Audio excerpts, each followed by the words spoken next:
नमस्कार दोस्तों, स्वागत है आप सभी का इस वीडियो में। तो आज मैं आप सभी के साथ सकट चौथ की बहुत ही सरल पूजा विधि शेयर करने वाली हूँ। तो सकट चौथ का व्रत माघ मास के कृष्ण पक्ष की चतुर्थी तिथि को रखा जाता है और यह पावन दिन माता पार्वती के नंदन श्री गणेश जी को समर्पित होता है। सकट चौथ को संकटा चौथ, तिलकुटा चौथ या माघी चौथ के नाम से भी जाना जाता है और इस व्रत को संतान के अच्छे स्वास्थ्य और लंबी उम्र के लिए रखा जाता है। साथ ही संतान प्राप्ति के लिए भी इस व्रत को रखा जाता है और इस व्रत को 3 तरीके से रहा जाता है। पहला, पूजा करने तक ही व्रत रहा जाता है। दूसरा, निर्जल उपवास रखकर चंद्रोदय के बाद व्रत का पारण किया जाता है और तीसरे तरीके में दिन में फलाहार ले लिया जाता है और चंद्रोदय के बाद खाना खा लिया जाता है। तो व्रत रखने का हर जगह का अलग अलग विधान है। तो चलिए, पूजा के लिए हमें सबसे पहले क्या करना है, इस प्रकार से एक चौकी लगा लेंगे हम। उसके ऊपर लाल या पीले रंग का वस्त्र हमने बिछा लिया है। अब देखिए, गणेश जी की पूजा में दूब घास का विशेष महत्व होता है, तो यहाँ पर मैं दूब घास का आसन दे रही हूँ। आप चाहें तो यहाँ पर तिलों का या अक्षतों का आसन भी दे सकते हैं। तो यहाँ पर पूजन के लिए मैं गणपति जी का फोटो ले रही हूँ। आप चाहें तो मूर्ति भी ले सकते हैं। तो इस प्रकार से उन्हें दूब घास के ऊपर विराजमान कर लेंगे और इसके साथ ही शुद्ध जल से भरा हुआ एक लोटा ले लेंगे हम। तो यहाँ पर मैंने पीतल का लोटा लिया है। आपके पास देखिए, अगर चांदी का लोटा हो तो आप उसे तैयार करें और चांदी का ना हो तो स्टील या पीतल का लोटा लें। और ये देखिए, अगर आप सुबह पूजन कर रहे हैं, पूजन के बाद सूर्य देव को अर्घ दें, तो आप तांबे का लोटा भी ले सकते हैं। तो यहाँ पर देखिए, मैंने कुमकुम से स्वास्तिक बना लिया है। सकट चौथ के व्रत में कथा का बहुत अधिक महत्व होता है, तो कथा पुस्तिका भी हम यही चौकी पर रख लेंगे। अब इसके बाद तिलों का आसन देते हुए एक शुद्ध देसी घी का दीपक प्रज्वलित करके हम रख लेंगे।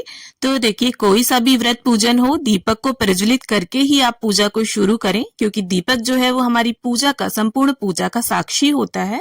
अब इसके बाद गंगा जल और फूल की सहायता से, स्नान की भावना से हम गणपति जी को छींटा दे देंगे और चौकी का भी पवित्रीकरण कर लेंगे।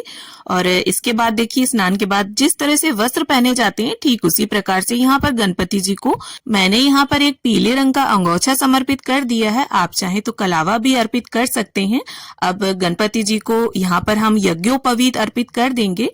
अगर आपके पास यज्ञोपवीत ना हो तो आप कच्चे सूत को भी 7 बार लपेटकर अर्पित कर सकते हैं जनेऊ की भावना से। अब इसके बाद गणपति जी के हस्त कमलों को हम चंदन और रोली से टीका करेंगे और साथ ही गणपति जी के वाहन मूषक राज, कथा पुस्तिका और दीप देव का भी हम पूजन कर लेंगे। तो देखिए, हमारे यहाँ सकट चौथ पर कलश स्थापना नहीं की जाती। अगर आपके यहाँ की जाती हो तो आप कलश स्थापित भी जरूर कर लें। और गणेश जी को रोली, कुमकुम, सिंदूर तीनों वस्तुएं ही अर्पित की जाती हैं। आप कोई भी वस्तु से गणपति जी को टीका कर सकते हैं। अब देखिए, ये तो आप सभी को पता होगा गणपति जी को दूब घास कितनी प्रिय है। तो यहाँ पर दूर्वा के 21 तारों का एक पुंज बनाकर मैं समर्पित कर दूंगी गणपति जी को।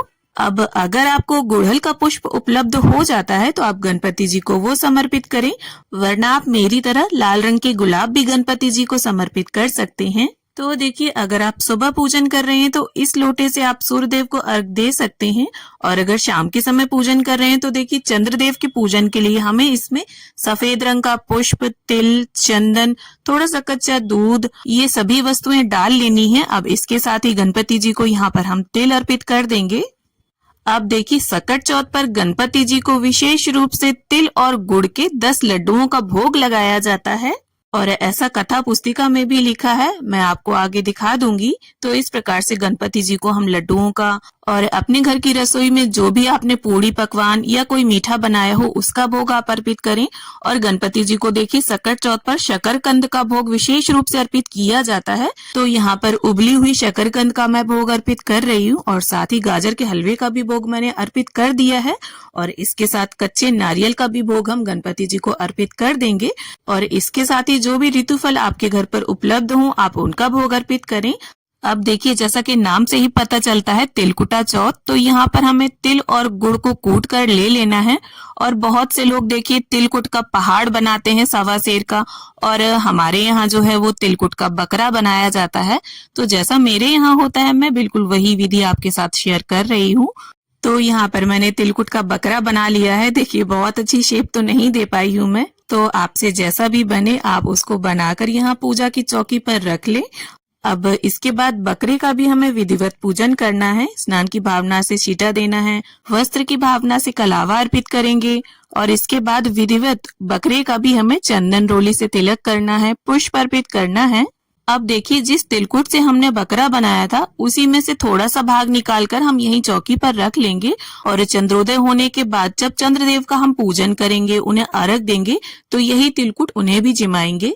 अब सीधे हाथ में तिलकुट लेकर हम सकट चौथ के व्रत की कथा को पढ़ लेंगे या सुन लेंगे। देखिए, अगर आप देवरानी जेठानी साथ में पूजन कर रहे हैं तो कोई कथा पढ़ रहा है, कोई सुन रहा है, तो काफी अच्छा लगता है। और जो भी कथा सुने वो हुंकारा जरूर भरे। तो यहाँ पर आप देख सकते हैं सकट चौथ की व्रत कथा की पुस्तिका में व्रत की विधि भी लिखी होती है। तो यहाँ पर साफ साफ लिखा है कि तिल के हमें 10 लड्डू बनाने हैं और उसमें से 5 ब्राह्मणों को दान कर देने हैं। और पुस्तिका में ये भी लिखा होता है कि कहीं कहीं पर तिलकुट का बकरा बनता है, कहीं कहीं पर तिलकुट का पहाड़ बनाते हैं और गणेश पूजन करके तिलकुट के बकरे की गर्दन घर का कोई बच्चा काट देता है। तो इस प्रकार से कथा को संपन्न करने के बाद कथा पुस्तिका में अंत में गणपति जी की आरती दी हुई होती है, तो वहां से आप आरती पढ़ सकते हैं अगर आपको ना आती हो। और हाथ के तिलकुट को गणपति जी के चरणों में छोड़ देंगे और थोड़ा सा तिलकुट हम इस लोटे में डाल देंगे। अब देखिए, यहाँ पर मैंने जो दीपक प्रज्वलित किया था उसी से मैं आरती करूंगी। अगर आपको इस दीपक को उठाने का मन ना हो तो आप अलग से दीपक लगाकर भी आरती कर सकते हैं। तो इस प्रकार से बड़े ही प्रेम भाव से हम गणपति जी की आरती उतार लेंगे। जय गणेश जय गणेश जय गणेश देवा, माता जाकी पार्वती पिता महादेवा। अब आरती को संपन्न करने के बाद गणेश जी के पैर छूकर पूजा में रही कमियों के लिए क्षमा याचना कर लेंगे और ऐसी प्रार्थना कर लेंगे कि प्रभु हमारे बच्चों पर, हमारी संतान पर सदैव अपनी कृपा बनाए रखना। तो इस प्रकार से विधिवत पूजन संपन्न करने के बाद आपको या तो एक चांदी का सिक्का लेना है या आप नॉर्मल सिक्का भी ले सकते हैं। तिलकुट के बकरे की गर्दन को काटने के लिए आपको चाकू का प्रयोग नहीं करना है और घर के किसी बच्चे से या किसी भी पुरुष सदस्य से आप इस बकरे की गर्दन को धड़ से अलग करवा दें। अब देखिए, जो बकरे की गर्दन वाला हिस्सा है तो जिसने बकरा काटा है उसे भोग स्वरूप उसे दें और जो धड़ वाला भाग होगा तो परिवार के सभी सदस्यों में उसे प्रसाद स्वरूप वितरित कर दें। और ये देखिए, गणपति पूजन के बाद जब चंद्रोदय हो जाए उसके बाद चंद्रदेव का भी आपको विधिवत पूजन करना है, अर्घ देना है, क्योंकि चंद्र पूजन के बिना सकट चौथ का व्रत पूजन जो है वो अधूरा माना जाता है। और यहाँ पर देखिए, कहीं कहीं पर सासू माँ के लिए बायना भी निकाला जाता है। तो अगर आपके यहाँ बायना निकाला जाता हो तो उसमें साड़ी, श्रृंगार का सामान, तिलकुट, ये सारी चीजें रखकर दक्षिणा के साथ आप अपनी सासू माँ को पैर छूकर उनके आशीष लेके उन्हें दान में